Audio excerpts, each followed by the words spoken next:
दोस्तों नमस्कार। मैं डॉक्टर श्याम गोलो फिर से एक बार आपका इस ट्रेनिंग सेशन में स्वागत करता हूं। मैं आशा करता हूं कि आप सभी लोग स्वस्थ हैं और आप अपने साथ अपने परिवार का यानी घर का परिवार और एमसीएल परिवार दोनों का ख्याल रख रहे हैं। मैं ये भी उम्मीद करता हूं कि आप सभी लोग 1 घंटा बहुत अच्छी एक्सरसाइज कर रहे हो, अपने हार्ट अपने लंग को मजबूत कर रहे हो और अपनी इम्यूनिटी को बढ़ा रहे हो। तो चलिए शुरुआत करते हैं आज के इस सेशन के साथ। दोस्तों, इकोसिस्टम इस शब्द का व्याख्या या डिफिनेशन करना बहुत मुश्किल है। कुछ एक चीज में हम लोग इसके बारे में सब कुछ बोल नहीं सकते, क्योंकि इस इकोसिस्टम में लिविंग, नॉन लिविंग, सजीव, निर्जीव हर तरह की चीज आती है।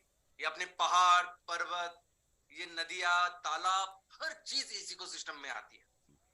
दोस्तों, इकोसिस्टम यानी इस धरती माँ ने हमारे इस धरती के ऊपर जितने भी जीव रहते हैं उन जीवों के लिए जो तैयार की हुई एक परिस्थिति है। इकोसिस्टम को हिंदी में परिस्थितिकी कहते हैं। तो ये जो परिस्थिति है ये अलग अलग टाइप की परिस्थिति है। जो समुद्र में रहने वाले जीव है, वनस्पति है, उनके लिए एक अलग परिस्थिति है। जो जमीन पर रहने वाले जीव है उनके लिए एक अलग परिस्थिति है। जो नदी में है वो अलग परिस्थिति है। हवा में जो उड़ते हैं उनके लिए अलग परिस्थिति इस कुदरत ने बनाई है। 400 450 करोड़ साल पहले हमारी इस पृथ्वी का जन्म हुआ है और 350 करोड़ साल पहले हमारी इस पृथ्वी के ऊपर पहला पहला सजीव या सजीव उसकी शुरुआत हुई है। और जो भी कोई जीव आता है प्रकृति के नियम के अनुसार उसकी उत्क्रांति होती है, बढ़ता बेहतर बेहतर बेहतर होता जाता है। और ये सभी तरह के जीव जितने भी बेहतर हुए हैं उन सबका ख्याल रखा है हमारी इस माँ ने।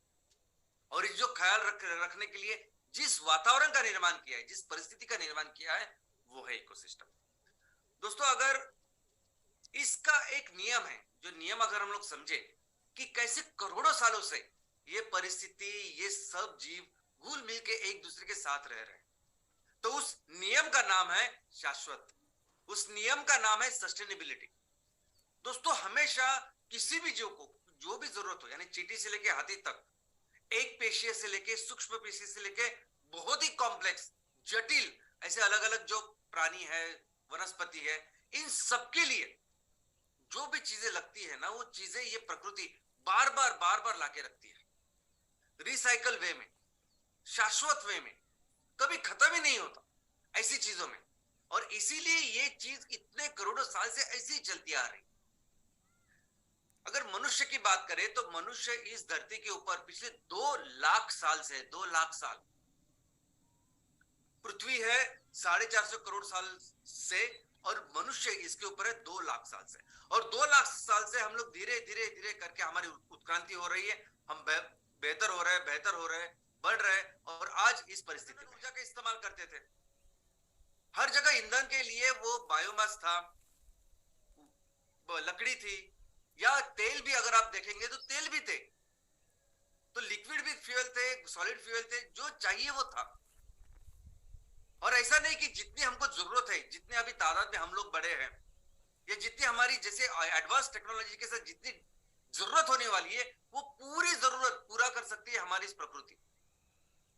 इस पर्यावरण में जितने भी रिसोर्सेस है ये वो मिलके इस जरूरतों को पूरा कर सकते हैं, लेकिन हमने वो नहीं अपनाया। हमने अनएथिकल, अनसस्टेनेबल जो चीज है उसको अपनाना शुरू कर दिया। हमने इस ईंधन और ऊर्जा के लिए इस हमारे पृथ्वी को पूरी तरह से बेहाल कर दिया। जिस तरीके से आज हम ईंधन और ऊर्जा के पीछे लगे और उसको निकाल रहे हैं, ये पूरी तरह से अनसस्टेनेबल है और इसी से हमारी विनाश की शुरुआत हुई है।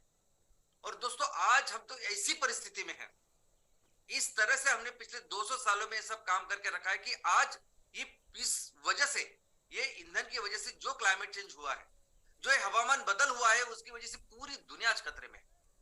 हम तो खतरे में है ही, लेकिन हमारे साथ इतने सारे जीव जो करोड़ों सालों से इस धरती के ऊपर रह रहे हैं, जिनका ख्याल रखती आ रही है ये माँ, उसको भी हम लोगों ने खराब, पूरी तरह से मौत के इस पे लाके रखा है। इनफैक्ट मैं ऐसे ही नहीं बोलता हूं। रिपोर्ट, एक एजेंसी है, एक संस्था है जिसका नाम है IPCC, inter governmental panel for climate change. पूरी दुनिया के जितने देश है उन देश ने बनाई हुआ एक संगठन है, एक पैनल है, एक बोर्ड है, जिसमें सिर्फ और सिर्फ दुनिया के सबसे बेहतर ऐसे साइंटिस्ट हैं, सबसे बेस्ट ऐसी एजेंसीज है जो इस विषय के ऊपर काम करती है, क्लाइमेट चेंज के ऊपर काम करती है। अभी क्लाइमेट चेंज के ऊपर काम करने वाले सबसे बेस्ट जो लोग हैं, उन्होंने वो मिलके रिपोर्ट बनाते हैं। 1990 से रिपोर्ट की शुरुआत हुई, हर 5 साल रिपोर्ट बनता है, और आज इस साल 2022 में इन्होंने 6वां रिपोर्ट अपना प्रकाशित किया। और इस रिपोर्ट में उन्होंने जो बताया है वो उन्होंने कहा है कि ये रिपोर्ट, यानी आज जिस परिस्थिति में हम लोग हैं, ये पूरी दुनिया के लिए आखिरी चेतावनी है, फाइनल कॉल है, ये रेड कोड है। ये जो कुछ हमारे आजू बाजू हो रहा है, ये हमारे कुकर्मों की वजह से हो रहा है, ग्लोबल वार्मिंग की वजह से हो रहा है। और अभी हमने इसके ऊपर कुछ किया नहीं तो बहुत देर होने वाली है, हम कुछ भी नहीं कर सकते। इस परिस्थिति में जाएगी सब कुछ चीजें इरिवर्सिबल हो जाएगा, ये सब कुछ हम नहीं बचा सकते फिर इस पृथ्वी को। इस तरह का डैमेज हम लोग इसके ऊपर कर रहे हैं। और दोस्तों, इसी के लिए यही सोच के पिछले 21 साल से हम लोग इसमें काम कर रहे हैं। मैं अपनी कहानी बताऊं तो मैं एमडी कर रहा था, उसके बाद मैं वो छोड़ के कुछ समाज के लिए करूं, इसके लिए आईएएस कर रहा था, आईएएस की पढ़ाई कर रहा था। लेकिन तब अब्दुल कलाम सर और उनकी जो पूरी साइंटिस्ट की टीम है, उनके मार्गदर्शन से पता चला कि आने वाला कल कितना दुखद हो सकता है कि अगर हमने अभी कुछ किया नहीं। जब मैंने शुरुआत की थी तब डीजल का रेट 23 रुपए था, पेट्रोल 30-32 रुपए था।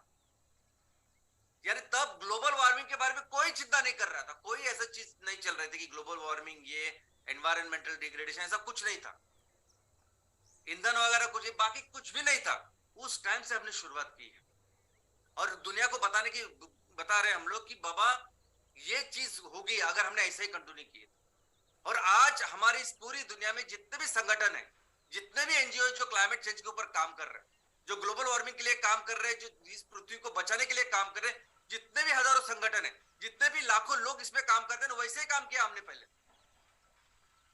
पहले 10 साल हमने भी वैसे ही हर जगह गए, सेमिनार्स किए, लोगों को बताया कि क्या सही है क्या गलत, इंडस्ट्रीज को बताया बदलो, आप चेंज करो, ऐसा होना चाहिए, ये करना चाहिए, अवेयरनेस, सबके लिए कैंपेनिंग, अवेयरनेस, सब कुछ करके देखा हमने।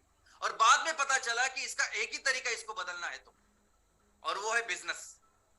एक ही तरीका है कि हमें ये जो फॉसिल फ्यूल है, जीवाश्म ईंधन है, इसको कंप्लीटली रिप्लेस करना पड़ेगा हमारे ऐसे ईंधन या ऐसी चीजों के साथ जो हमारी इस धरती का ख्याल रखे। और वैसी शुरुआत हुई फिर एमसीएल दोस्तों। और ये एमसीएल का मिशन, यानी एमसीएल की शुरुआत होने से पहले भी और आज भी अगर एक लाइन में एमसीएल का मिशन कुछ है ना, तो वो यही है कि दुनिया का जो विकास है वो सही दिशा में लेके जाए, वो सही ट्रैक के ऊपर लेके जाए। वो ट्रैक है सस्टेनेबिलिटी का, वो ट्रैक है शाश्वत विकास का, कि जो हमेशा के लिए चलता जाए। और हम लोग इसके लिए ये नहीं बोल रहे कि आप रिसर्च डेवलपमेंट मत करो, आप नई नई टेक्नोलॉजी मत लाओ, आपको जो चाहिए वो करिए। आप जितना भी अच्छा रहना चाहते हैं, जितना टेक्नोलॉजी की डेवलपमेंट करना चाहते हो, करिए आप। इसके लिए जो भी ईंधन लगता है, ऊर्जा लगता है, हमारी इस प्रकृति में बहुत है, हम सोच नहीं सकते, इतना हमारे मां के पास है, तो उसकी चिंता नहीं है।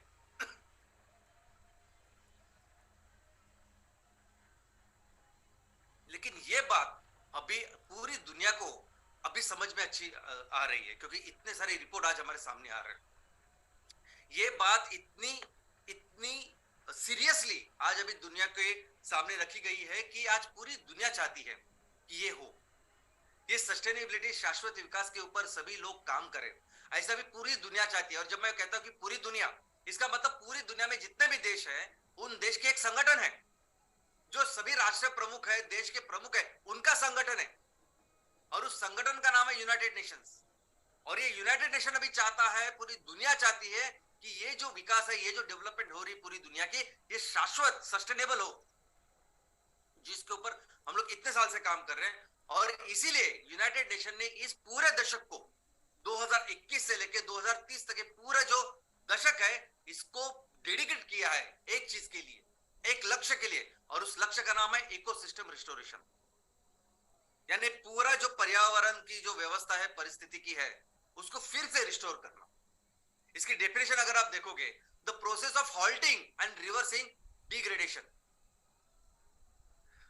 दोस्तों हमने इस इकोसिस्टम को पूरी तरह से हर जगह पे ना, हर तरह का अलग अलग जो इकोसिस्टम है ना, हर तरह के इकोसिस्टम को हमने खराब करके रखा है। और इस हर तरह के इकोसिस्टम को ठीक करना है, यही हमारा काम है।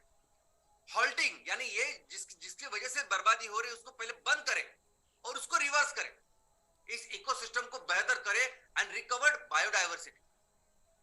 यानी जो भी बायोडाइवर्सिटी, जो भी जीव सजीव इस दुनिया में थे उनको फिर से वापस लाए, रिकवर करें। आपको लगता है कि मुमकिन है, तो ये मुमकिन है। इस प्रकृति में एक ऐसी ऐसी क्वालिटी है, ऐसा नियम है कि वो अपने आप बेहतर होता है। अपने आप सिर्फ उस प्रकृति को उनको बेहतर होने के लिए रख दो, ये होता है। ऐसे कई सारे एग्जांपल्स हैं पूरी दुनिया में है। कई सारे लोगों ने अपनी पूरी जिंदगी लगा दी, जितने भी डिग्रेडेड है, जितने भी ऐसे खराब, चाहे वो माइनिंग से हो सकते हैं और ऐसी सभी चीजों से होते हैं, उसको फिर से रिस्टोर किया है उन्होंने। ऐसे हजारों एग्जांपल मैं आपको दे सकता हूं। तो यूनाइटेड नेशंस का जो अभी लक्ष्य है वो ऐसा है। और ये जो पूरी जो रचना है ना, ये जिस तरह से काम होता है, ये हमारे शरीर में एक लीवर होता है उसके जैसा है। लीवर भी वैसे काम करता है। लीवर को अगर पूरी तरह से लीवर खराब हो गया, एकदम डैमेज होता है। लेकिन अगर 5% भी लीवर अगर रहा, तो वो 5% लीवर अपने आप पूरे सारे जो खराब हुआ लीवर है उसको रिप्लेस करता है अच्छे लीवर के साथ। दूसरा कोई भी ऑर्गन नहीं है बॉडी में जो एक बार खराब होने के बाद फिर से रीजनरेट होता है, लेकिन लीवर होता है। लेकिन कभी कभी हम क्या करते हैं कि 5% को भी नहीं छोड़ते। वैसी ही परिस्थिति आज हमारी इस परिस्थिति की या इकोसिस्टम की है। और दोस्तों ये काम करने के लिए यूनाइटेड नेशंस ने एक एक्शन प्लान बनाया है। यूनाइटेड नेशन कहती है ये एक्शन प्लान हमने ऐसे बनाया कि जो पूरे ग्लोब को, पूरी दुनिया को लागू होगा। पूरी दुनिया के जो अलग अलग इकोसिस्टम है, अलग अलग देश है, उनके लिए लागू होगा। जिसमें मनुष्य, ये प्राणी, जानवर, ये सबके लिए ये लागू होगा। और किसने बनाया ये? तो इसमें भी पूरी दुनिया के जो भी सबसे बेहतर साइंटिस्ट है, सबसे बेस्ट संस्था है, जो पूरी तरह से डेडिकेटेड है, दिन रात इसके ऊपर काम करती है।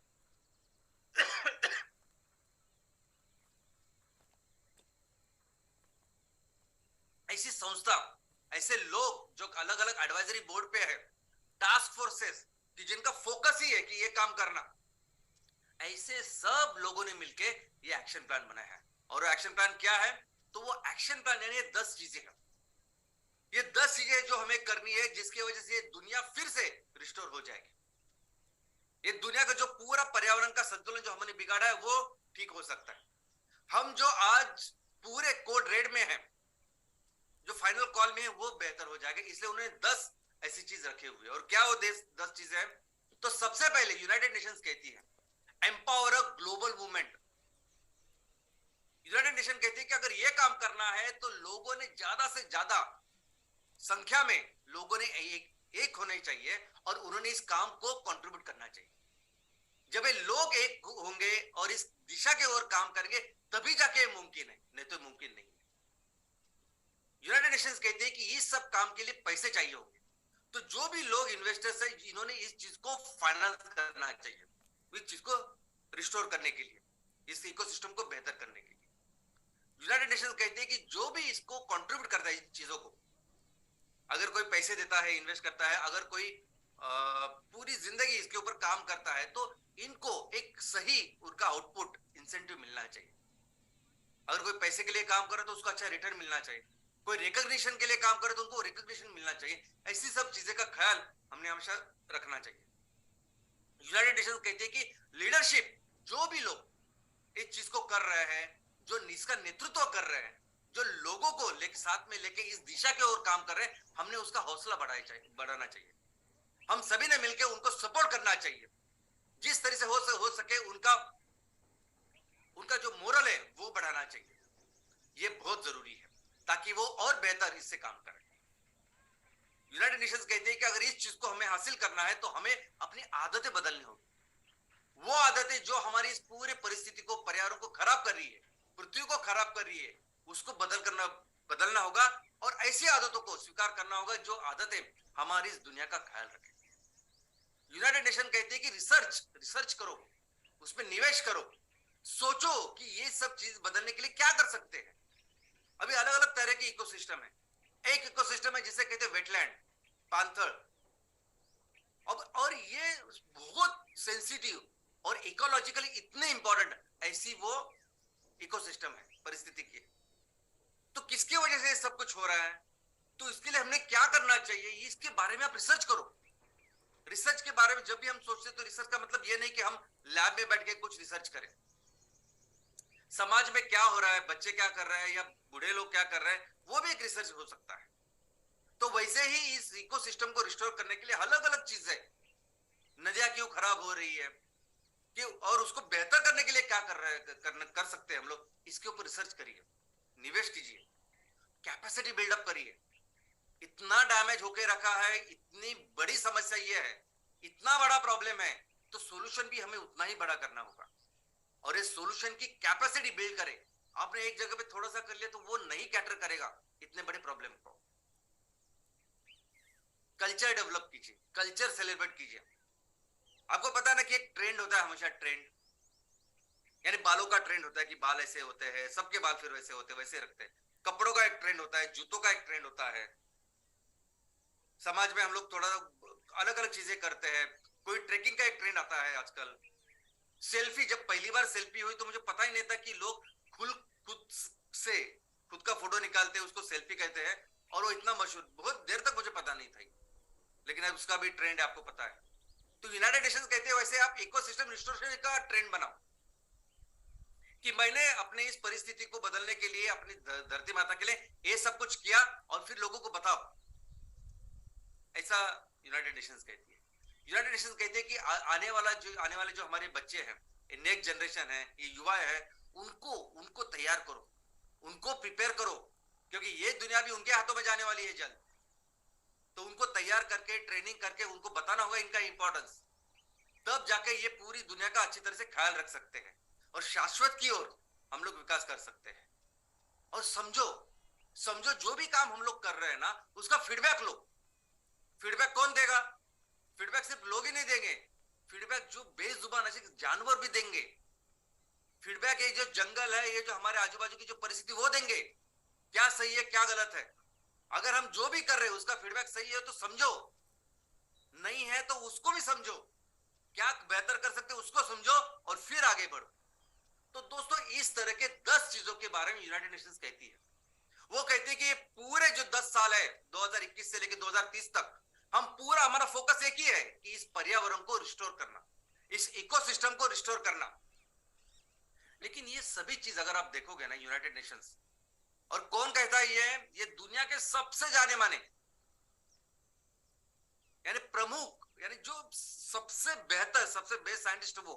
लेकिन ये सभी चीजें जो उन्होंने बताई है, ये गाइडिंग प्रिंसिपल जैसी है, मार्गदर्शक तत्वों से ऐसी है कि आप इस दिशा में काम करना चाहिए, आपने सच बोलना चाहिए, आपने ये करना चाहिए, वो करना ऐसे। लेकिन क्या करना चाहिए एक्चुअली? कौन सी ऐसी चीज है कि जिसमें लोग निवेश करें? कौन सी ऐसी चीज है जिसमें लीडरशिप डेवलप हो? कौन सी ऐसी चीज है जब लोग आंदोलन करें उसके आगे आए? कौन सी ऐसी चीज है, किस तरह के एग्जैक्टली काम करे? ये नहीं बताते। ये नहीं बता रही है कि ये सब, ये जिस वजह से प्रॉब्लम हो रहा है उसका सॉल्यूशन क्या होना चाहिए, किस तरह से हम लोग एक्चुअली रिस्टोर करें, इसके बारे में सॉल्यूशन नहीं देती। ये गाइडिंग प्रिंसिपल देती है। इनफैक्ट ब्लूप्रिंट कहा है।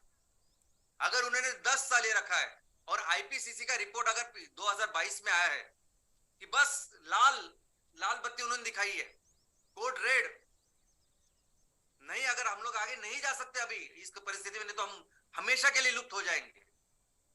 ऐसी जब आईपीसीसी बोलती है, पूरी दुनिया, आई मीन एक्सपर्ट बोल रहे हैं, तो हमें फिर अगले 10 साल में अगर हमने लक्ष्य रखा है तो क्या करना चाहिए? 1 साल में, 2 साल में, 5 साल में, 10 साल में क्या एक्सपेक्ट करते हैं हम, क्या होना चाहिए? ऐसा कोई ब्लूप्रिंट नहीं है। इनफैक्ट ये इस 10 साल में सिर्फ क्या होगा, कॉन्फ्रेंसेस होगी, बात होगी, डिस्कशन होगा, क्योंकि ये यूनाइटेड नेशन हर साल करेगी। हर साल में उनका और एक डेडिकेटेड उसकी टीम्स है जो सिर्फ क्लाइमेट चेंज के ऊपर काम करेगी। लेकिन करना क्या है एग्जैक्टली, ये नहीं होगा तय। और ये हमारे सामने परिस्थिति कितने सालों से ऐसी ही है। और दोस्तों, इसी में रोल आता है मीरा क्लीनफील्ड्स लिमिटेड का, हमारा, हमारे इस फैमिली का हमारा हमारा ये जो परिवार है, हमारी जो फैमिली है, ये जो काम कर रहे हैं हम लोग, आपको तब इसका महत्व समझ में आएगा जब इसी चीजों के बारे में आप पढ़ोगे। पढ़ो आप, पढ़ो आप। जो मैं कहता हूँ, इस क्लाइमेट चेंज, ग्लोबल वार्मिंग, जो आपको लगता है ना अपने देश में इधर उधर लोग ज्यादा ध्यान नहीं देते, तो जो ध्यान देता है ना, जो सबसे बेस्ट, सबसे इसका ख्याल रख रहा है, जापान हो, जर्मनी हो, अमेरिका, जो आपको लगता है ना उसके बारे में पढ़ो ना। पढ़ो लोग क्या बोलते हैं, क्या करते हैं, क्या जरूरत है, और एक तरफ से कैसे अफ्रीका से लेके ऐसे देश है, और हमारे देश की भी कैसी परिस्थिति है। कई जगह ऐसे है, यमुना देखिए आपने, कितनी खराबी हम लोग कर, क्या करना चाहिए पढ़िए आप। लोग क्या चाहते हैं, जो साइंटिस्ट जिन्होंने पूरी दुनिया, पूरी जिंदगी इस पर्यावरण के लिए दी है, वो क्या बोलते हैं, ऐसे एक्सपर्ट, उनको पूछिए, तो फिर आपको समझ में आएगा कि हम लोग जो काम कर रहे हैं उसका कितना महत्व है। जितना ज्यादा पढ़ोगे, उतना ज्यादा समझोगे, और उतनी ज्यादा रिस्पेक्ट आपको हमारी इस परिवार के बारे में समझेगी आप। हर वो चीज जो आज हम लोग कर रहे हैं ना, वो एक्चुअली एब्सोल्युटली जरूरी है दोस्तों। हमारे पास एग्जैक्ट ब्लूप्रिंट है। हर ग्राम पंचायत में जितनी भी जमीन आज खेती के अंदर है, 20% चाहिए सिर्फ हमें बायोमास के लिए। बाकी 50%, 60% वो खेती करे, बाकी 20% इकोसिस्टम करे। और इस 20% भी अगर आपने की, हर ग्राम पंचायत में 20% के ऊपर निपेट हो गया, तो हर ग्राम पंचायत में एक एमकोल और एक बायोफिल्टर का प्रोजेक्ट लगने वाला है। और तब जाके दुनिया को हम लोग एक अच्छा सोल्यूशन, एक साइजेबल सोल्यूशन प्रोवाइड कर सकते हैं। और बात सिर्फ आपको सोल्यूशन देने की, कंसल्टेंसी देने की, आपको प्लान देने की नहीं है। हम लोग एक्चुअली कर रहे हैं ना, एक्चुअली वो सभी चीजें कर रहे हैं जिसकी जरूरत है। ये सभी चीजें हम लोग बोलते हैं ये करना चाहिए, ये कर रहे हैं हम लोग आज ग्राउंड के ऊपर। कोई नहीं कर रहा है जिस तरीके से आज एमसीएल परिवार में इतने सारे लोग मिलकर कर रहे हैं। सबसे पहले तो ये एम्पावर ग्लोबल मूवमेंट बोल रही है। सबसे पहला मुद्दा यूनाइटेड नेशंस ने क्या बोला है पूरी दुनिया के लिए, आप मूवमेंट, आप आंदोलन तैयार करो। ये आज बोल रही है 2021 में, लेकिन दोस्तों हम जो काम कर रहे हैं डे 1 से, हमारा एक ही मकसद है, आंदोलन करना, बिजनेस करना नहीं। हमारा एक ही मकसद है, लोगों को अवेयर करना, समझाना क्या सही है क्या गलत है। आंदोलन का निर्माण करना जिसमें हर व्यक्ति इस आंदोलन का हिस्सा बने, और फिर हिस्सा बन के वो काम करे, तभी अच्छे हो सकते हैं। हम लोग एक्चुअली इसके ऊपर कर रहे हैं। हम किसी भी चीज को हमें बेचने की जरूरत ही नहीं है, कभी, इसके आगे भी कभी नहीं, कभी नहीं बेचना कभी किसी को कुछ भी। एक जगह को बैठ के सिर्फ आपको लोगों को बताना है क्या सही है क्या गलत है, किस दिशा में जा रही है। सब चीजें जो मैं आपको बोलता हूँ ये बताने की जरूरत है उनकी। एक बार उनको समझ गया कि क्या सही है, मुझे करना चाहिए, तो फिर आपको कुछ बाद में ये करने की जरूरत नहीं। फिर वो आपका प्रोडक्ट भी खरीदेंगे, खरीदने की बात ही नहीं है, ये उस मिशन की तरफ कंट्रीब्यूट करने की बात वो करेंगे। और दोस्तों इसीलिए है ये सैटरडे सेशंस, सबसे जरूरी है सैटरडे सेशन, सबसे इंपॉर्टेंट। हम सब अपने अपने वार्ड में, अपने अपने ग्राम पंचायत में खड़े रहे। हर हफ्ते हमने 1 घंटा, जैसे हम लोग मंदिर में जाते हैं, मस्जिद में जाते हैं, गुरुद्वारा जाते हैं, वैसे 1 घंटा हमने अपने इस पर्यावरण के लिए, इस प्रकृति के लिए देना चाहिए, लोगों को बताना चाहिए। बस यही मकसद है। अपने गांव में जो प्रॉब्लम है उसके बारे में बोलिए आप, कि कैसे मिलकर उसको सॉल्व कर सकते हैं। वहां अगर बेरोजगारी है, काम न, उसके बारे में बोले आप। पर्यावरण का कुछ प्रॉब्लम हो रहा है तो उसके बारे, यही तो है सैटरडे सेशन। और ये सबसे बेस्ट तरीका है ये करने का, लोगों में वो आंदोलन तैयार करने का। फाइनेंस की जब बात आती है, पैसा डालने की जब बात आती है, ये सब कामों के लिए कौन होते हैं वो लोग जिनके पास पैसा होता है और वो पैसे डालते हैं। जिस स्केल की हम लोग बात कर रहे हैं, ये बैंक है, इंस्टीट्यूशन है, संस्थाएं है, किसी के एक जेब का पैसा नहीं है। ये जो संस्थाएं है उनके पास हजारों लाखों लोगों ने पैसा रखा है। तो ये संस्था किसमें पैसा डालेगी, वहां पैसा डालेगी जहां से उनको कुछ पैसा मिलेगा, आरओआई मिलेगा, रिटर्न मिलेगा। तो प्रोजेक्ट तो होने चाहिए ऐसे। इकोसिस्टम रिस्टोरेशन की जब बात हो रही है तो कौन से ऐसे प्रोजेक्ट है जिसमें हम लोग पैसा डाले और उसमें फिर पैसा आए, और हम लोग ये हजारों लाखों लोगों को जैसे थोड़े थोड़े पैसे उनको हम लोग चुकाए या उनको अच्छा रिटर्न दे। ऐसे फिजिबल प्रोजेक्ट तो होने चाहिए। आज की तारीख में ये सबसे बड़ा जो पूरी दुनिया जला रहा है, ये जीवाश्म ईंधन, ये फोसाइल फ्यूल। कितना निवेश होता है हर साल? हर साल 200 लाख करोड़, 200 लाख करोड़ से भी ज्यादा, 225 लाख करोड़ से भी ज्यादा पैसा इसमें आज जा रहा है रिफाइनरीज में, ऑयल गैस कोयला इसमें सब। इसलिए जा रहा है कि उनको पता है कि ये बिकने ही वाला है, लोग खरीदने ही वाला है, लोगों की जरूरत ही है, इसके बिना दुनिया चल नहीं सकती और हमें अच्छे रिटर्न्स मिलेंगे और हम सभी लोगों को वो रिटर्न्स दे देंगे। और जितना भी रिन्यूएबल के अंदर काम चल रहा है, जितने भी रिन्यूएबल में लोग पैसा डाल रहे हैं, इलेक्ट्रिक व्हीकल में पैसा डाल रहे हैं, ये इलेक्ट्रिक व्हीकल कैसे कैसे मुझे बताइए सस्टेनेबल हो सकती है? बैटरी के ऊपर चलने वाली ये गाड़ियां सस्टेनेबल कैसी हो सकती है मुझे बताइए? ये बैटरी बनती है वो कोबाल्ट लिथियम से, आपको पता नहीं, लेकिन एक ऐसा रिपोर्ट आता है कि अभी लिथियम से आगे के 1 साल तक मिलेगा, उसके बाद लिथियम मिलेगा नहीं। और आप देख रहे हैं जो खदान दिख रही है आपको, इतनी गहरी है, क्या करेंगे आप? कितने गहरे जा रहे हैं आप और कितना नीचे जाएंगे हम लोग? इस तरीके से ये खोद के आप सस्टेनेबल कैसे बनोगे मुझे बताइए? कैसे हम लोग इनको बोलेंगे कि ये सस्टेनेबल चीज है? सिर्फ उसका जो गाड़ी चलती है सिर्फ वहां धुआं नहीं आता इसलिए हमको लगता है स्वच्छ स्वच्छ, ऐसा किधर है? ये सोलर पैनल, ये विंड पावर हम लोग लगाते हैं, अल्टीमेटली सबकी कौन सी एनर्जी लेने के लिए? तो सूरज की ये रोशनी, ऊर्जा, ये सूरज की ऊर्जा जो सबको चलाती है। अब ये सूरज की ऊर्जा कैसे ली जाती है, कैसे स्टोर की जाती है, ये करोड़ों साल से ये प्रकृति हमें सिखा रही है। और उसका माध्यम है ये पेड़, ये खेती हमारी। इतने करोड़ों सालों से जो हम लोग काम कर रहे हैं, जिससे अनाज हम लोग बोल रहे हैं, वो छोड़ के ये पैनल हम लोग तैयार कर रहे हैं और बिछा रहे हैं उधर, कैसे सस्टेनेबल होगा मुझे बताइए? लेकिन चलो, बायोफ्यूल की जब बात आती है, हम कहते हैं कि biofuel is the solution in सब चीजों के लिए, लेकिन बायोफ्यूल में भी लोग पैसा नहीं डालते। कहाँ फंडिंग कोई करता है बायोफ्यूल में? आज इतने सारे प्रोजेक्ट बने कि कहाँ किसने ज्यादा फंडिंग की है? उसका कारण यह है कि बायोफ्यूल में रॉ मटेरियल ही नहीं है। हमको इतनी बड़ी मात्रा में अगर ईंधन बनाना है, ऊर्जा बनानी है, तो कहाँ है रॉ मटेरियल?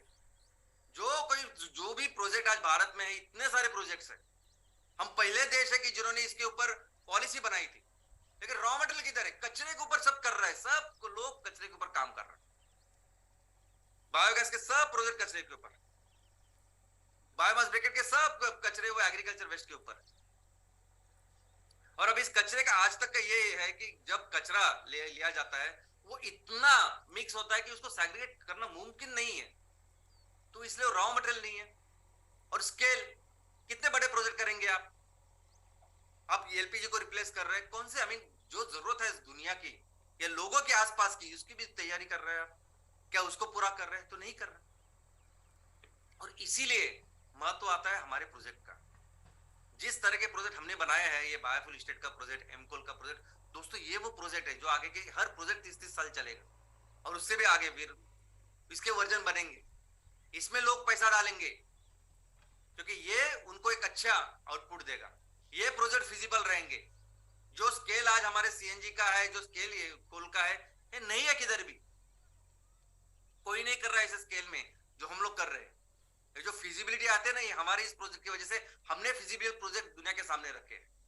और जहां तक इंसेंटिव की बात है, जो अगला पॉइंट है कि इनको राइट इंसेंटिव मिलना चाहिए, आउटपुट मिलना चाहिए, तो ये लोग जब पैसा डालेंगे तो उनको क्या चाहिए? इकोनॉमिक रिटर्न, आरओआई चाहिए। तो उनको जो आरओआई चाहिए, उनसे बहुत बेहतर आरओआई उनको तो मिलेगा ही, लेकिन जो भी लोग इस पर्यावरण के लिए काम करना चाहते हैं, उनको पर्यावरण के लिए जो भी उपलब्धि है, वो उपलब्धियां उनसे बेहतर उनको मिलेगी। सोसाइटी के लिए, समाज के लिए उनको चाहिए, उनसे बेहतर उनको मिलेगी। जो प्रोजेक्ट आज एमसीएल ने तैयार किए हैं, दुनिया के सामने रखे, ट्रिपल बॉटम लाइन प्रोजेक्ट्स है, जो धरती का ख्याल रखेंगे, हमारे पूरे लोगों को, आजू बाजू किसानों का ख्याल रखेंगे, और आपकी जो ऊर्जा की जरूरत है, पैसे की जरूरत, वो भी पूरा करेंगे। इकोनॉमिक रिटर्न अगर 15% हो तो सबसे अच्छा है, 15%, 18%, अच्छे, ये बहुत अच्छा रिटर्न है इंटरनेशनल लेवल पे। और हमारे सभी प्रोजेक्ट का जो आरओआई आज मिनिमम 18 से 20% है। दोस्तों, एनवायरनमेंट के लिए जितने भी प्रोजेक्ट लगाए जाते हैं, जिस चीज के लिए लगाए जाते हैं, उस चीज के साथ हमारे प्रोजेक्ट का अगर आप कंपैरिजन करें, बायोफ्यूल स्टेट एमकोल के प्रोजेक्ट के, तो आप सोच नहीं सकते, यानी 100% आरओआई एक ही साल में है। एक तरह हमारा जो नेपियर गैस है वो पर्यावरण का जो कचरा है उसको सोख रहा है, ऊपर से जो एमकोल तैयार कर रहे हैं, मीथेन तैयार कर रहे हैं, वो रिप्लेस करके लोगों को दे रहा है। तो ये 100% आरओआई वाला है, इसमें 100% सोशल आरओआई है, सामाजिक। जब समाज की बात आती है कि समाज के लिए भी हमें कुछ करना होगा, हमारे इस प्रोजेक्ट में समाज के लिए कंट्रीब्यूट करना होगा, तो इसको लेके क्या दिमाग में आता है आपके, किसी के भी दिमाग में आता है रोजगार। जो लोग यहाँ रह रहे हैं उनके लिए रोजगार, उनके लिए कुछ इनकम अगर हम लोग जनरेट कर रहे हैं तो ऐसे प्रोजेक्ट चाहिए। नौकरियां हो सकती है, उनके लिए अच्छा इनकम हो सकता है। आज की तारीख में सभी जो प्रोजेक्ट चल रहे हैं, यानी अभी तो ऑयल एंड गैस इंडस्ट्री में इतने सारे पैसा लग रहा है, वहां से लेके ईवी तक, इलेक्ट्रिक व्हीकल तक, ये सभी पैसे, ये जो प्रोजेक्ट लगते हैं ना, बहुत बड़े बड़े मशीन के साथ प्रोजेक्ट लगते हैं। लोग कम, मशीन ज्यादा, रोबोट ज्यादा, क्या एम्प्लॉयमेंट जनरेशन है मुझे बताइए। हम एक प्रोजेक्ट यानी बायोफ्यूल स्टेट का प्रोजेक्ट, एमकोल का प्रोजेक्ट, दोनों प्रोजेक्ट में 100 हेक्टर हम जमीन नेपियर ग्रास के अंदर लाएंगे। इसका मतलब कम से कम वो 100 हेक्टर में 100 लोग, 100 परिवार को हमेशा के लिए उनकी रोजी रोटी की चिंता दूर करेंगे, अच्छा इनकम उनको देंगे। हमारे यहाँ एमकोल की फैक्ट्री में देखेंगे आप तो लगभग 40 से 50 लोग काम करेंगे, तो 40 से 50 परिवार, उनके लिए अच्छा इनकम चालू हो। वो कटिंग ट्रांसपोर्टेशन की बात है, वहां 10-15 लोग काम करें, 10-15 परिवार के लिए अच्छा इनकम वहां दिया। एमकोल के बेचने की बात है तो 10-15 लोग वहां काम करें तो अच्छा इनकम वहां दिया। तो एक प्रोजेक्ट के साथ सोचिए कितने सारे लोगों को हम सपोर्ट कर रहे हैं। 100% सोशल आ रहा है, और ऊपर से सीएसआर 20%। हमारे इस तहसीलों में जो भी बिजनेस करेंगे, हम जो भी प्रोजेक्ट लगाएंगे, और सभी का देने के बाद, इन्वेस्टर का भी देने के बाद जो पैसे हमारे पास बचेंगे, उससे 20% हम अपने गांव के लिए लगाएंगे। कौन करता है ऐसे, मुझे बताइए, कौन सी कंपनी ऐसे जो ऐसा करती है? सीएसआर के नाम पे जो भी इतनी बड़ी बड़ी कंपनियां ना, कॉर्पोरेट कंपनियां, उन्होंने सीएसआर के नाम पे अपने ट्रस्ट खोल के रखे। ट्रस्ट कहाँ होते हैं ये ट्रस्ट? ये होते हैं दिल्ली में, मुंबई में, कोलकाता में, बैंगलोर में। प्रोजेक्ट कहाँ होते हैं? गांव में होते हैं, कुछ तो किधर ही होते हैं, लेकिन ट्रस्ट कहाँ होते हैं? तो ऐसे शहरों में होते हैं, बड़े बड़े शहरों में। और इस ट्रस्ट के नीचे फिर अंदर क्या काम होता है? तो ट्रस्ट के अंदर एकदम हाई फाई स्कूल तैयार किए जाते हैं, हॉस्पिटल एक दो तैयार किए जाते हैं हाई फाई, और वो ट्रस्ट के अंदर चलाए जाते हैं।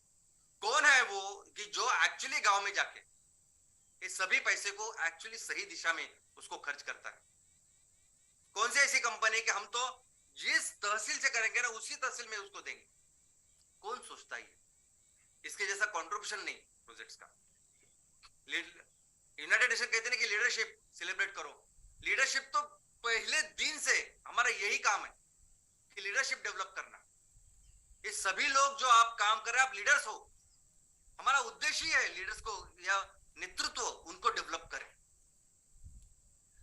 जो भी काम हम लोग करते हैं ना उसी के लिए ये जो 15,000 जो मेंबर बनाना है, ये सबसे अच्छी ट्रेनिंग है। आप कौन से भी बिजनेस स्कूल में जाइए, आप कौन से भी समाज शास्त्र के या पॉलिटिकल साइंस में जाए, कोई आपको ऐसे लीडर तैयार नहीं करेगा जैसे आप खुद हो जाएंगे जब 15,000 मेंबर करोगे। और एक बार आपने ये फाउंडेशन तैयार कर लिया ना, तो फिर उसके ऊपर वो 3,000 करोड़ का जो रेवेन्यू तैयार करना वो आप करेंगे। अपने तहसील को एक सही दिशा में लेके जाएंगे। कैसे होगी लीडरशिप जनरेट? और जब आप खुद को देखिए, इसको ज्वाइन करने के पहले और ये करने के बाद, आप खुद में वो चेंज देखोगे। एक बेहतर, एक स्किल्ड, एक डेवलप्ड, एक ट्रेंड लीडर करके आप सामने आते हो। और दोस्तों, ऐसा हमारी लीडरशिप ऐसी भी नहीं है कि हम लोग सिर्फ यहाँ मैं यहाँ बैठा और आपको बताते रहते हैं। हम लोग अब खुद करते हैं, खुद करते हैं, आपको भी कराने के लिए बोलते हैं, बार बार करने के लिए बोलते हैं, और बाद में बोलते हैं कि आप पहले करो और फिर लोगों को बोलो कि आपको ये करना है करके। आप पहले लगाओ नेपियर ग्रास, आप करो नर्सरी, और बाद में किसानों को बोलो कि आप लगाओ करके।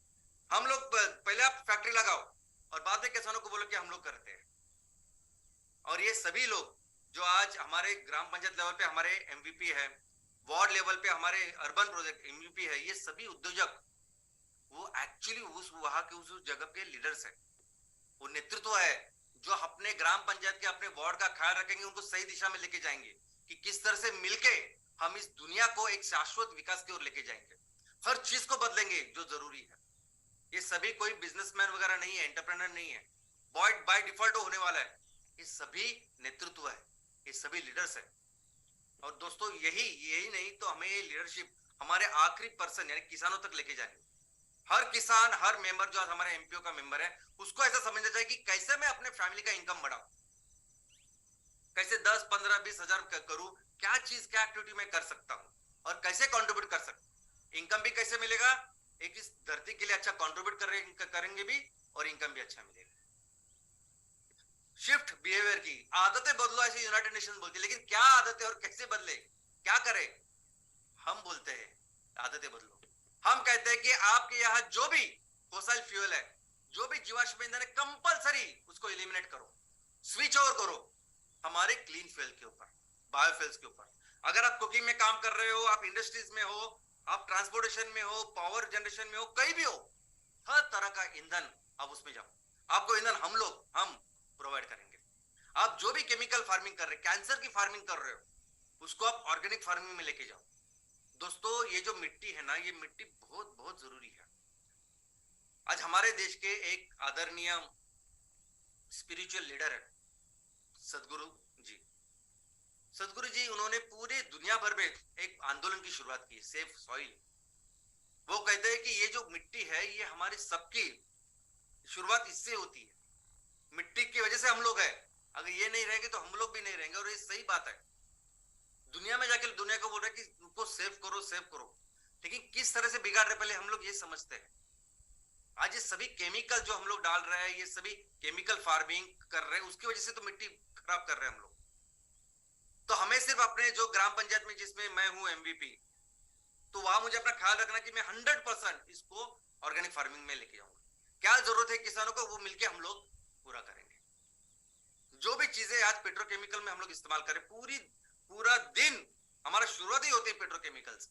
जो पेस्ट आता है वो भी पेट्रोकेमिकल, वो ब्रश आता है वो भी पेट्रोकेमिकल। रात को सोते टाइम जिस बेड के ऊपर सोते हैं, वो जो कंबल लेते हैं, वो सब पेट्रोकेमिकल। इस सबको रिप्लेस करना है उन चीजों के साथ जो चीज फिर से हमारे गांव वाले बनाएंगे, हमारे लोग बनाएंगे, हमारे किसान बनाएंगे, और उसको रिप्लेस करेंगे और दुनिया का ख्याल भी रखेंगे।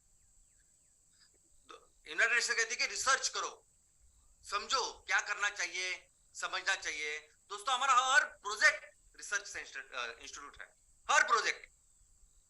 ये सभी जो एग्रो बेस्ड है, बायोलॉजिकल जो प्रोजेक्ट्स है ना, ये ऐसे है ना, एक हम लोग सभी समझते हैं कि एग्रीकल्चर खेती ऐसी ही है।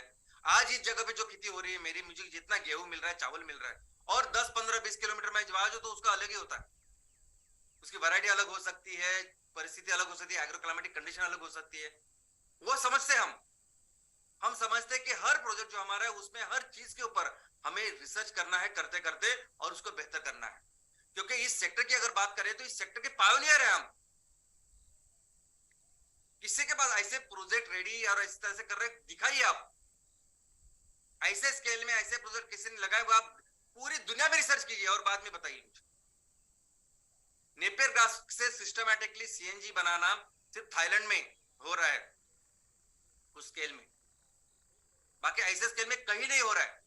और उस नेपियर घास से, उस वेट बायोमास से जहां 80% तक पानी है, उससे कोयला बनाना, ये तो कोई नहीं अभी तक कर रहे जो हम लोग कर रहे हैं। जिस स्केल पे कर रहे वो किसी ने नहीं किया। हर प्रोजेक्ट हमारा आर&डी इंस्टीट्यूट है, प्रोजेक्ट है जिसमें हर चीज के ऊपर, क्योंकि हर चीज पहली बार कर रहे हैं ना। अब ये पहले प्रोजेक्ट जो लगेंगे वर्जन 1 होगा, वो आप करते करते सीखेंगे कैसे काटना चाहिए नेपियर ग्रास, कितने दिन के बाद काटना चाहिए, हर बहुत सारी चीजें सीखने के लिए, मशीनरी को बेहतर करने के लिए। और आप सभी को वो सब काम करना है। बिजनेस मॉडल, किस तरह से लोगों का आंदोलन तैयार करे, किस तरह से लोगों को अपने साथ ले, किस तरह से लोगों का ख्याल रखे, इतने सारे किसानों को अपने साथ लिए लेके चले और उनका ख्याल भी रखे। हर फैमिली का, हर जो परिवार है उसका ख्याल रखे, किस तरीके से काम करें। ये बिजनेस मॉडल भी अपने आप में एक इन्वेंशन है, डेवलपमेंट। एक कभी किसी ने इस तरह से काम नहीं किया। लोगों ने किया एक तो कॉर्पोरेट में अपनी फैक्ट्री लगाए, पैसा डाला, बस एक जगह पर बैठे, न तो कोऑपरेटिव में जिसमें धंधा कम और राजनीति ज्यादा थी। इस तरह से लोगों का जो काम है वो पहली बार हमने कर किया है। टेक्नोलॉजी जिस तरह से हम लोग ये डेवलप किया है, ये भी नहीं है कहीं। डोम जैसे आपको मिलेंगे सब बायोगैस के प्रोजेक्ट्स, वैसे नहीं है, ऐसे मॉडल प्रोजेक्ट कहीं भी नहीं है। ये जो प्रोडक्ट डेवलपमेंट है, ये अभी फर्टिलाइजर के भी जितने प्रोडक्ट हमने सामने रखे हैं, ये लोगों ने रिसर्च में तो किए हैं, लैब में तो किए हैं कि ऐसा फर्टिलाइजर तैयार हो सकता है कि जिसमें कार्बन इतना ज्यादा हो सकता है। कई कौन सा प्रोडक्ट किसी कंपनी ने वो बना के ऐसी बेच रही है क्या? जिस तरह से हमने प्रोडक्ट को एस्टेब्लिश किया है मार्केट में, अलग अलग पैकिंग के साथ सामने रखा है, किसने रखा है क्या? और दोस्तों एक कंटिन्यूस प्रोसेस होने वाली है। ये ऐसा नहीं कि अभी हमने रखा और बस आगे के 20 साल हम लोग ऐसे ही चलेंगे, ऐसा नहीं होगा। हर दिन हर बार जब हम लोग नया प्रोजेक्ट करेंगे, हम लोग सोचेंगे, क्योंकि अपने पास टीम भी उतनी, जो भी इंजीनियर्स आपके प्रोजेक्ट के ऊपर काम करेंगे, हमारे आजू बाजू के लोग, और जरूरी नहीं कि आप इंजीनियर हो, ये इतने बड़े बड़े जो साइंटिस्ट बने इन न्यूटन, ये सभी कोई पढ़ा लिखा पीएचडी करके साइंटिस्ट नहीं बना, ऑब्जर्वेशन करके साइंटिस्ट बने कि ये चीज सही है, ये चीज और इससे बेहतर हो सकती है, और इसको बेहतर हम लोग कर सकते हैं। और इसे कोई भी सब लोग अगर कंट्रीब्यूट करें तो एक बहुत अच्छा इनकम किसानों के लिए दे सकते हैं, आपके लिए जनरेट हो सकता है, और बेहतर हम लोग दुनिया के लिए कर सकते हैं। कैपेसिटी बिल्डअप करो, प्रॉब्लम इतना बड़ा है तो सोल्यूशन बड़ा करो, इसलिए मॉड्यूलर प्रोजेक्ट बनाया है। एक ही बहुत बड़ा प्रोजेक्ट 10,000 एकड़ पे ऐसा ऐसा कुछ नहीं उससे होता। ऐसे मॉड्यूलर प्रोजेक्ट है कि हर जगह लगेंगे वो बहुत बड़ी मात्रा में, असंख्य में, और तब जाके एक जबरदस्त कैपेसिटी बिल्डअप हो। लोग बोलते क्यों आप इतना करते हो, पहले 5 प्रोजेक्ट तो लगाओ, 10 प्रोजेक्ट तो लगाओ, वो पहले अच्छी तरह से चलाओ, बाद में सोचो। लेकिन किसके लिए शुरुआत की मुझे बताइए आप, शुरुआत किसके लिए की? शुरुआत की है ना सब दुनिया को, अभी जो प्रॉब्लम में आज पूरा संकट में पूरी दुनिया है, और एक्चुअल संकट है, हमारे सामने लोग मर रहे हैं आज। कितने बार अभी आपको सबको कहे, जरूरत है इसकी, ये मल्टीपल लोकेशन पे करने की। ये हमको क्या, अभी 68 जगह पे हमने लोकेशन किया है, वो 100 हो जाएंगे और अभी चलता रहेगा, पूरे करेंगे। अभी ये प्रोजेक्ट तो आपको पता चलेगी, जरूरत है इतने सारे प्रोजेक्ट को एक साथ करने की। जो यूनाइटेड नेशन बोलती है कि कल्चर तैयार करो, कल्चर, इस प्रकृति के प्रति हम लोग कुछ काम करें, वो कल्चर डेवलप करो। मैं तो बोलना चाहता हूं कि ये कल्चर नहीं, ये तो एक्चुअली हमारी इस पूरे जो परिवार जो बना हुआ है, जुड़ा है, वो एक्चुअली इस विचारों के साथ आया है। जो भी लोग यहाँ काम कर रहे हैं, जो भी आज हमारे इस परिवार में, कोई भी इसलिए नहीं है कि मैं इतना पैसा कमाऊंगा, मैं खुद के लिए इतना सब कुछ करूंगा। जो कुछ न होते हुए भी जितना भी पॉसिबल है, जितना भी मुमकिन है, आज भी समाज के लिए हमारे लोग कर रहे हैं। तो ये सिर्फ कल्चर नहीं है, ये हमारा उद्देश्य है जिसके लिए सब कुछ कर रहे हैं। और ये सभी लोग बहुत खुशी खुशी ये सब करते हैं, प्राउड महसूस करते हैं कि हमें ये काम कर रहे हैं, लोगों के प्रति, दुनिया के प्रति ये सब कर रहे हैं। दोस्तों, यूनाइटेड नेशन कहती है कि अगले जनरेशन को आप बिल्ड करो, उनको तैयार करो, उनको ट्रेन करो। मैं तो कहता हूं कि हम लोग ऑलरेडी ऐसा सब कर रहे हैं, क्योंकि हमारे इस परिवार में जितने भी सदस्य हैं, तो वो सदस्य यानी वो पूरा परिवार है आज इस एमसीएल में शामिल। आज मैं ये प्रेजेंटेशन कर रहा हूं तो कई सारे हमारे ऐसे उद्योजक है जिनकी पूरी फैमिली बैठ के देखती है, बच्चे देखते हैं, कॉलेज में स्कूल में जाने वाले बच्चे देखते हैं। स्कूल में कई लोग बताते हैं कि देखो ये वेबिनार है, आप देखिए, हम ट्रेन कर रहे हैं। और इतना ही नहीं, सिर्फ वेबिनार और प्रेजेंटेशन की बात, बच्चे इस तरह आप देख सकते हैं कि बच्चे काम कर रहे हैं, वो एक्चुअली ग्राउंड पे आके इसके लिए काम कर रहे हैं। तो इससे अच्छी ट्रेनिंग हो ही नहीं सकती। और ये आप देख सकते हैं कि हमारे युवा भी इस सारे टीम्स में, अगर आप देखोगे, इनफैक्ट आपको ज्यादा पता होगा जब आप काम करते हो नीचे, इतने सारे युवा इतने सारी एक्साइटिंग एनर्जी लेके काम कर रहे हैं, और हम लोग, मुझे लगता है कि एक सही हाथों में ये सब भविष्य अपना जा रहा है। लिसन एंड लर्न, वो बोलते हैं ना, यूनाइटेड नेशंस पूरे दुनिया में वो सभी साइंटिस्ट, उन्होंने क्या बोला कि आप समझो क्या करना चाहिए क्या नहीं, और फिर डिसीजंस लो और आगे बढ़ो। वो इसीलिए तो है एमकोल। लोग बोलते हैं अचानक ऐसा एमकोल को जरा प्रायोरिटी वगैरह, अरे एमकोल से कितनी सारी चीजें हम लोग सॉल्व करने वाले, ये फीडबैक है।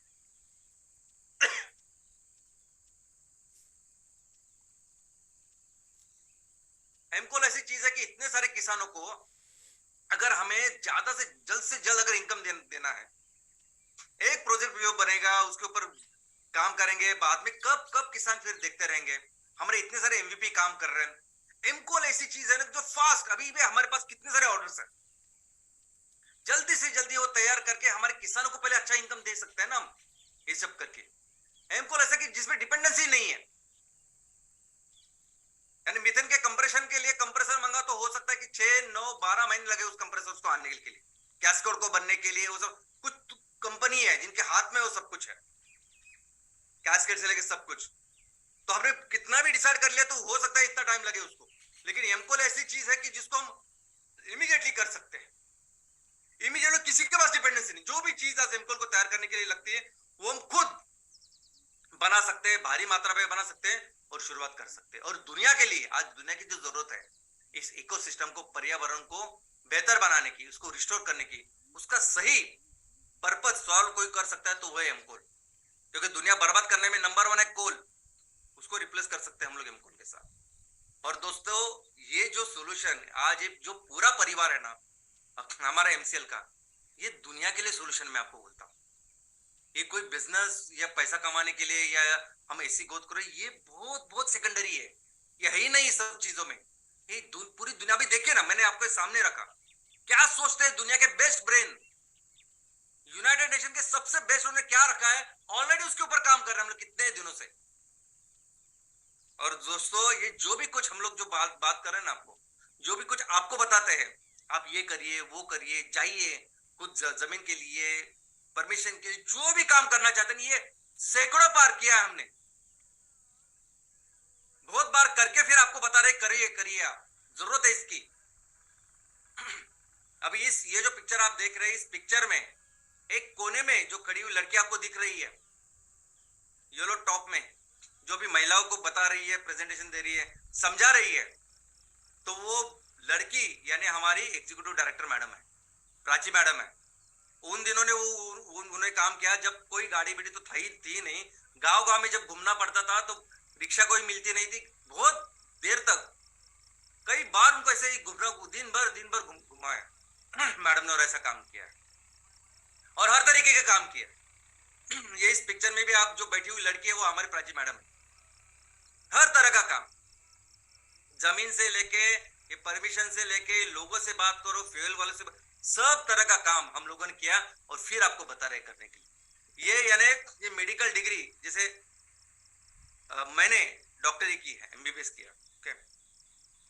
तो जब मैंने एमबीबीएस की शुरुआत की तब हमारा पहला साल जो होता है एमबीबीएस का, तो एमबीबीएस का पहला साल होता है 1.5 साल का, यानी 3 सेमेस्टर होते हैं। और उसमें क्या सीखते हैं हम लोग, तो इस मेडिकल में हम लोग सीखते हैं हिस्टोपैथ, बायोकेमिस्ट्री यानी ग्लूकोज, फ्रक्टोज, एटीपी, ये सब चीजें, अलग अलग केमिकल्स सीखते हैं। हिस्टोपैथ यानी हर टिश्यू, हर पेशी कैसी दिखती है उसका रिसर्च लैब में वो देखते हैं, पढ़ते हैं 1.5 साल तक। मुझे लगता था कि अरे हम लोग कितने इंथुसियास्टिक रहते हैं, अभी डॉक्टर बनेंगे। और सबसे नंबर 1 इंस्टीट्यूट हमारे महाराष्ट्र का, केईएम का। तो मुझे लगा यार इसमें हम लोग समय बर्बाद कर रहे हैं।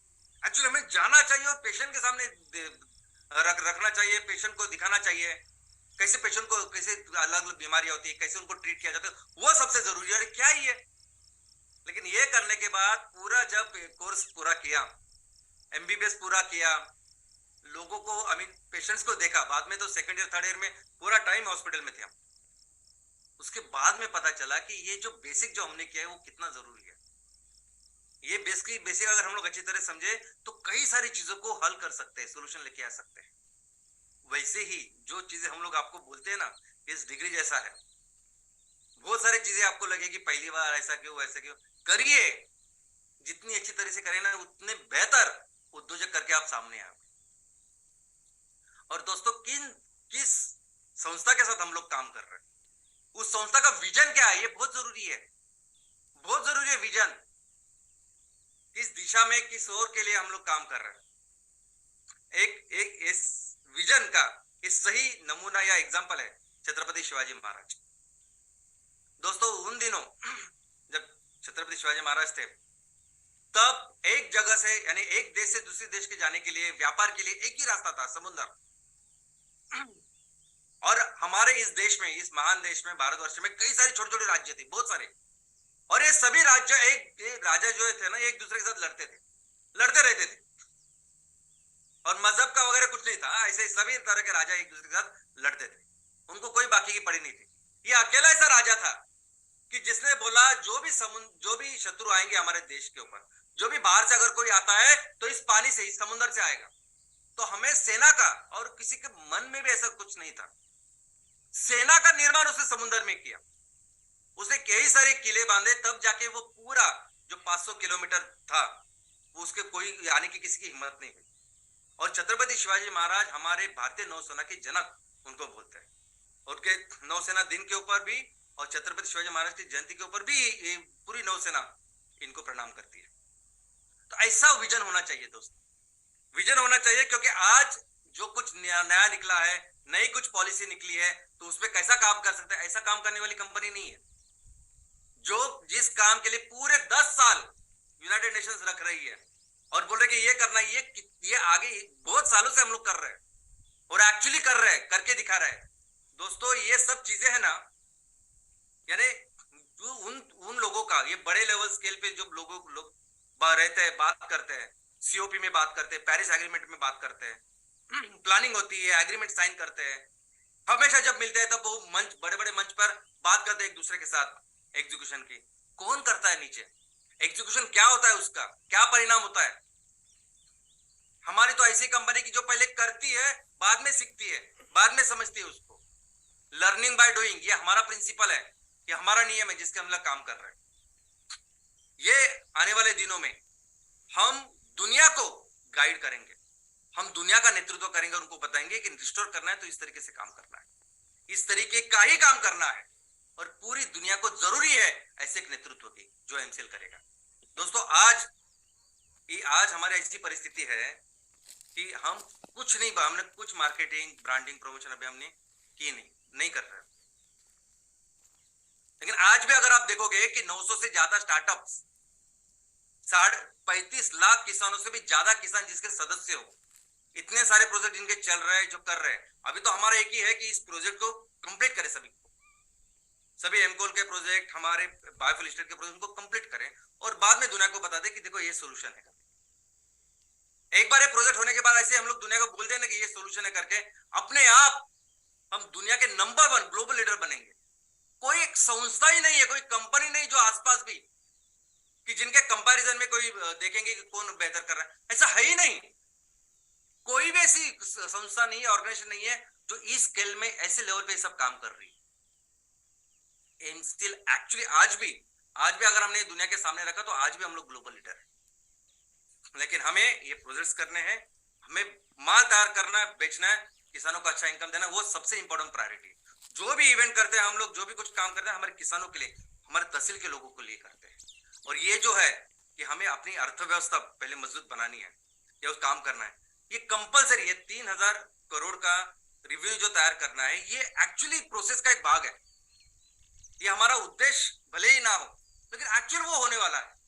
हर ग्राम पंचायत में एक एमकोल और एक बायोफ्यूल स्टेट का जब हम करेंगे सब मिलके, तब हम एक्चुअली हमारी अर्थव्यवस्था को वहां तक लेके जाएंगे। एक तहसील को $3 बिलियन की अर्थव्यवस्था हम लोग बनाएंगे। और दोस्तों यही वे है, यही रास्ता है सस्टेनेबिलिटी का। यही रास्ता है कि जो जिससे करोड़ों सालों से, आज 450 करोड़ साल से दुनिया चलती आ रही है, 350 करोड़ सालों से ये माँ सबका ख्याल रखती आ रही है ना, यही है, यही रास्ता है, दूसरा कोई रास्ता है नहीं। आप करिए ना, आप डेवलपमेंट कीजिए, आप आगे जाइए, आप और बेहतर प्लेन से घूमिए, जो कुछ करना करिए, लेकिन सही दिशा में, ईंधन ऊर्जा सही दिशा में ये डेवलपमेंट होनी चाहिए। और भले ही आज ये दशक, भले ही यूनाइटेड नेशन ने डेवलप डिक्लेयर किया है कि ये इकोसिस्टम रिस्टोरेशन का दशक है, या आने वाले दिनों में भले ही वो बाकी की कुछ चीजें बताए कि ये है वो है, लेकिन मैं आपको एक चीज कंपलसरी बोलता हूँ, एक चीज विश्वास के साथ बोलता हूँ कि ये दशक हमारा है, ये दशक एमसीएल का है, और आने वाले सभी दिनों में एमसीएल परिवार ही इस दुनिया को सस्टेनेबिलिटी की राह दिखाने वाला है। धन्यवाद।